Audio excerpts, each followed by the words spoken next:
It's time to save your image. He's a handsome guy, isn't he? This is a raw image. Now I'm going to show you something that might actually save you some heartache down the road. This is an NEF, that is a Nikon format, proprietary to Nikon for raw files. Adobe knows that.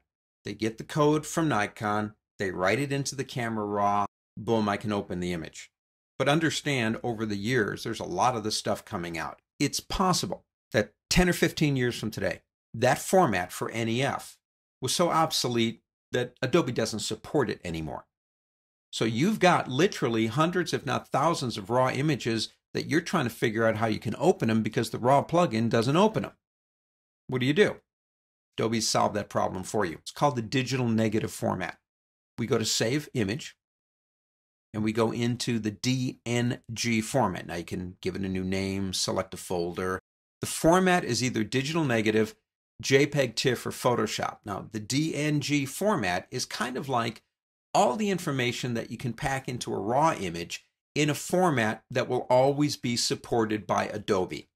That's the key here. But it is changing the image somewhat. We can still make it compatible with earlier versions. My previews, I like full size. If you want to embed the original raw file, you can. I don't like doing that because it makes the file huge. This is about a 60 meg file right now. That makes it about 100 megs or so. I don't want to do that. I keep the original separate someplace else. The idea, though, is the DNG format will always be supported by Adobe. If you save it as a DNG, you're still getting most of what a raw image is in terms of flexibility and control, but you're getting a format that will always be available no matter when you need it, no matter how far down the road you go. The DNG format. This used to be a separate file or an application that you got from the Adobe site.